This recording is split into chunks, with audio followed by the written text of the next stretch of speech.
Hello friend, स्वागत है आपका अपने यूट्यूब चैनल मिशन रोजगार एकेडमी में। फ्रेंड, आज के इस वीडियो में हम लोग आईआर से रिलेटेड इम्पोर्टेंट टॉपिक को देखेंगे। भारत सऊदी अरब संबंध के बारे में, इंडिया सऊदी अरब रिलेशनशिप के बारे में देखेंगे। वीडियो स्टार्ट करने से पहले आपके लिए डेली की तरह ऊर्जावान थॉट्स जो आपको अंदर से मोटिवेट बनाए रखें। भगवान श्री कृष्ण ने कहा है, व्यक्ति जो चाहे बन सकता है। भगवान श्री कृष्ण ने कहा है, व्यक्ति जो चाहे बन सकता है यदि वह विश्वास के साथ इच्छुक वस्तु पर लगातार मेहनत करे। कहने का मतलब है कि ईश्वर ने भी ये कहा है कि यदि व्यक्ति जो चाहे वो बन सकता है, बस उसे अपने मन मुताबिक जो जिसको ठाना है उसको करने के लिए लगातार मेहनत करे तो वह सफल हो सकता है। चलिए इसी के साथ हम सेशन के स्टार्ट करते हैं। भारत सऊदी अरब संबंध चर्चा में क्यों रहा है उसकी हम बात करेंगे। हाल ही में केंद्रीय वाणिज्य एवं उद्योग, उपभोक्ता मामले, खाद्य और सार्वजनिक वितरण तथा कपड़ा मंत्री ने भारत सऊदी अरब रणनीतिक साझेदारी परिषद की मंत्री स्तरीय बैठक में भाग लेने के लिए सऊदी अरब का दौरा किया है। आप मैप में देख सकते हैं, यह वर्ल्ड मैप है। यहाँ पर यह भारत है और यह है आपका सऊदी अरब। ये भारत है, यह सऊदी अरब है। बात करते हैं कुछ सऊदी अरब के बारे में, जान लेते हैं। सऊदी अरब मध्य पूर्व में स्थित सुन्नी मुस्लिम देश है। यह एक इस्लामी राजतंत्र है जिसकी स्थापना 1750 के आसपास सऊद द्वारा की गई थी। तो सऊदी अरब की स्थापना 1750 में सऊद द्वारा की गई थी। यहाँ की धरती जो है रेतीली है, जो मिट्टी है रेतीली है तथा जलवायु उष्णकटिबंधीय मरुस्थल है। मतलब कि सऊदी अरब में अधिकांश आपको बालू देखने को मिलते हैं और जो जलवायु है उष्णकटिबंधीय मरुस्थल है। यह विश्व के अग्रणी तेल निर्यातक देशों में गिना जाता है। यहाँ पर पेड़ पौधे बहुत कम मात्रा में पाए जाते हैं, लेकिन यहाँ पर तेल जो है अधिक मात्रा में निकलते हैं। सऊदी अरब के पश्चिम की ओर लाल सागर और उसके पार मिस्र है। आप देख सकते हैं मैप में, यह है सऊदी अरब। सऊदी अरब के पश्चिम में यह है आपका लाल सागर और यह है आपका अरेबियन सी, यह है गल्फ़ ऑफ अदन और यहाँ पे आप देख सकते हैं पर्शियन है, ये गल्फ़ है, अब गल्फ़ ऑफ ओमान है, ठीक है। और आप यहाँ से सऊदी अरब के पूर्व में देख सकते हैं ईरान है, यहाँ ओमान है और ये ऊपर इराक है। फिर यहाँ पर यमन है और यहाँ पे आप देख सकते हैं उत्तर में जॉर्डन है, ठीक है। बात करते हैं बैठक के प्रमुख निष्कर्ष, क्यों बैठक हुई है उसके निष्कर्ष को देखेंगे। फरवरी 2019 में सऊदी अरब द्वारा किए गए भारत में 100 बिलियन अमेरिकी डॉलर की निवेश की घोषणा को साकार करने के प्रयास को सुव्यवस्थित करना है। तकनीकी टीमों द्वारा 4 व्यापक क्षेत्रों के तहत पहचाने गए सहयोग के 41 क्षेत्रों का समर्थन किया गया। इसमें कृषि और खाद्य सुरक्षा, ऊर्जा, प्रौद्योगिकी और सूचना प्रौद्योगिकी, उद्योग और बुनियादी ढांचे। तो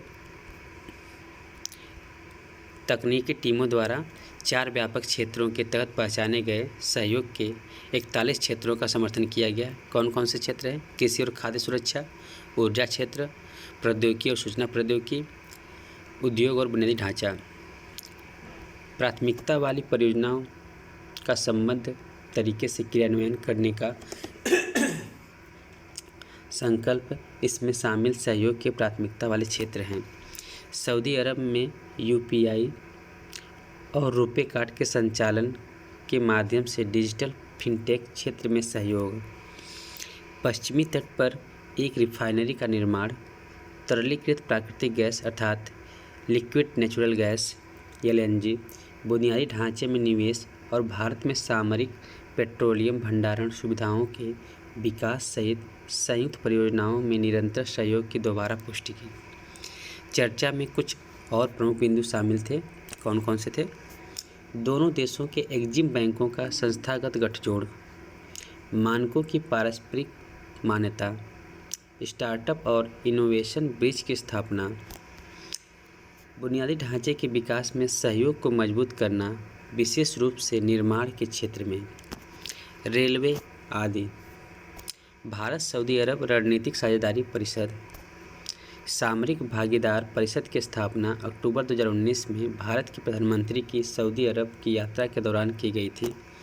इसके दो मुख्य स्तंभ हैं, राजनीतिक सुरक्षा, सामाजिक और सांस्कृतिक समिति, दूसरा अर्थव्यवस्था और निवेश पर समिति।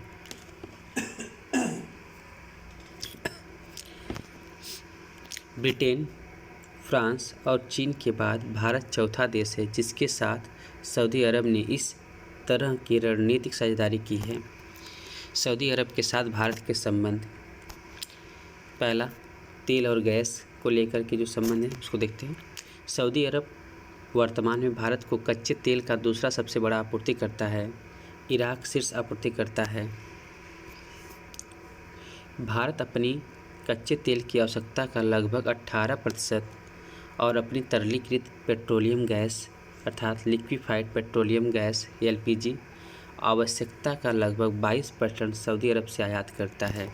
तो यानी कि अपनी आवश्यकता का जो पेट्रोलियम है या कच्चा तेल है 18% और LPG 22% सऊदी अरब से आयात करता है, मंगवाता है। सऊदी अरामको संयुक्त अरब अमीरात के एडनोक और भारतीय सार्वजनिक क्षेत्र के तेल कंपनियों द्वारा महाराष्ट्र के रायगढ़ में दुनिया की सबसे बड़ी ग्रीनफील्ड रिफाइनरी की स्थापना के लिए अध्ययन किया जा रहा है। बात करते हैं द्विपक्षीय व्यापार की। दोनों के मध्य द्विपक्षीय व्यापार, सऊदी अरब भारत का चौथा सबसे बड़ा व्यापार भागीदार है, जिसमें अमेरिका, चीन और जापान के बाद यह चौथा है। वित्त वर्ष 2021-22 में द्विपक्षीय व्यापार 8 अरब अमेरिकी डॉलर का था।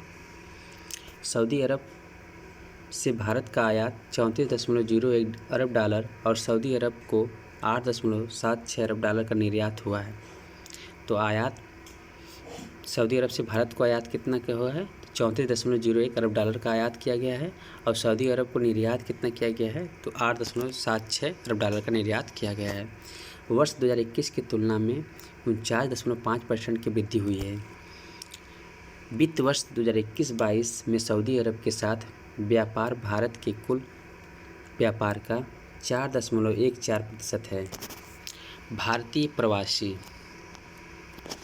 सऊदी अरब में 6 मिलियन भारतीय प्रवासी समुदाय सऊदी अरब का सबसे बड़ा प्रवासी समुदाय है और उनकी विशेषता अनुशासन की भावना, कानून का पालन करने और शांतिप्रिय प्रकृति के कारण सबसे पसंदीदा समुदाय है। तो भारतीय प्रवासी समुदाय सऊदी अरब में 6 मिलियन से अधिक हैं। सांस्कृतिक संबंध की चर्चा करते हैं। हज यात्रा भारत और सऊदी अरब के बीच द्विपक्षीय संबंधों का एक अन्य महत्वपूर्ण घटक है। सऊदी अरब में हज यात्रा भी होती है। बात करते हैं नौसेना अभ्यास, दोनों के मध्य नौसेना अभ्यास की। वर्ष 2021 में भारत और सऊदी अरब ने अल मोहद अल हिंदी अभ्यास नामक अपना पहला नौसेना संयुक्त अभ्यास शुरू किया। तो वर्ष 2021 में भारत और सऊदी अरब ने अल मोहद अल हिंदी अभ्यास नामक अपना पहला नौसेना संयुक्त अभ्यास शुरू किया। आगे की राह क्या होनी चाहिए? भारत सऊदी अरब के साथ अपने मैत्रीपूर्ण संबंधों का उपयोग इसे अफ़गानिस्तान में तालिबान को नियंत्रित करने के लिए पाकिस्तान पर अपने प्रभाव का प्रयोग करने के लिए राजी करने में कर सकता है। भारत सऊदी अरब के साथ अपने मैत्रीपूर्ण संबंधों का उपयोग इसे अफ़गानिस्तान में तालिबान को नियंत्रित करने के लिए पाकिस्तान पर अपने प्रभाव का प्रयोग करने के लिए राजी करने में कर सकता है। दोनों अर्थव्यवस्थाओं का एक संयुक्त सहयोगात्मक प्रयास दक्षिण पश्चिम एशिया के उपक्षेत्रों में परिवर्तन लाने का कार्य करेगा। वर्तमान में सऊदी अरब के साथ भारत का व्यापार घाटा 25.25 बिलियन डॉलर का है। भारत को विभिन्न क्षेत्रों में निर्यात को बढ़ावा देने पर अधिक ध्यान देना चाहिए। यह हमें स्वस्थ व्यापार संबंधों का निर्माण करते हुए राज्य के साथ व्यापार संतुलन बनाए रखने में सक्षम बनाएगा। तो फ्रेंड्स, ये रहे करंट अफेयर के महत्वपूर्ण तथ्य, जिसमें हमने सऊदी अरब और भारत के संबंध के बारे में देखा। आशा करता हूँ फ्रेंड्स यह वीडियो आपके लिए काफ़ी हेल्पफुल होगा। यदि फ्रेंड्स चैनल पर नए हैं तो चैनल को सब्सक्राइब कीजिए, अंदर प्रेस वाले बेल आइकन, जिससे कि नए नए वीडियो का नोटिफिकेशन मिलता रहे। तो फ्रेंड्स, मिलते हैं अगली वीडियो में कुछ और भी इम्पोर्टेंट तथ्य के साथ। तब तक के लिए bye bye, thank you and have a nice day.